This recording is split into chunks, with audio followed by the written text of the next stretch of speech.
Alappuzha hybrid കഞ്ചാവ് കേസിൽ ആരോപണ വിധേയരായ താരങ്ങളുമായി സൗഹൃദം മാത്രമെന്ന് മുഖ്യമന്ത്രി തസ്ലീമ സുൽത്താന. ഷൈൻ ടോം ചാക്കോ, ശ്രീനാഥ് ഭാസി എന്നിവരുമായി മറ്റിടപാടുകളില്ല എന്നും തസ്ലീമ പ്രതികരിച്ചു. 24 വരെ കസ്റ്റഡിയിൽ വിട്ട പ്രതികളെ വിശദമായി ചോദ്യം ചെയ്തതിനു ശേഷം താരങ്ങൾക്ക് നോട്ടീസ് അയക്കാനാണ് എക്സൈസിന്റെ തീരുമാനം.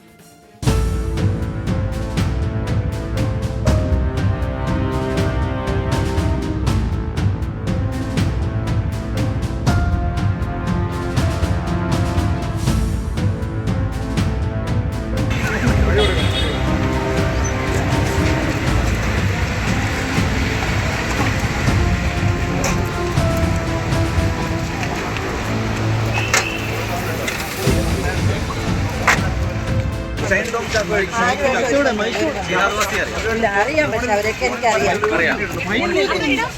എൻ്റെ ഫ്രണ്ട്സാണ്, പക്ഷെ അവരുമായിട്ട് ആരോഗ്യം ഞാൻ സിനിമയിലുള്ള ആളാണ്. റിമാൻഡ് ചെയ്ത് 20 ദിവസങ്ങൾക്ക് ശേഷമാണ് ഹൈബ്രിഡ് കേസിലെ പ്രതികളെ എക്സൈസ് കസ്റ്റഡിയിൽ വാങ്ങുന്നത്.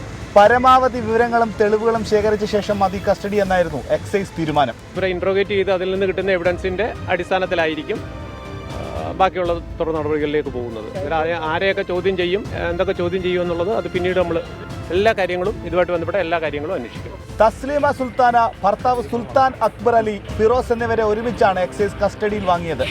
അറസ്റ്റിലായ ഘട്ടത്തിൽ തന്നെ ഷൈൻ ടോം ചാക്കോ, ശ്രീനാഥ് ഭാസി എന്നിവരുമായുള്ള ബന്ധം തസ്ലീമ അന്വേഷണ സംഘത്തോട് പറഞ്ഞിരുന്നു.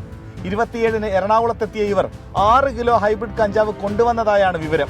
3 കിലോ സിനിമാ മേഖലയിൽ വിതരണം ചെയ്തോ എന്നും എക്സൈസ് സംശയിക്കുന്നുണ്ട്. പ്രതികളെ കസ്റ്റഡിയിൽ വിട്ടുകിട്ടിയതിനാൽ ഉടൻ തന്നെ ഷൈൻ ടോം ചാക്കോ, ശ്രീനാഥ് ഭാസി എന്നിവർക്ക് നോട്ടീസ് അയക്കാനാണ് തീരുമാനം. 24 ആലപ്പുഴ.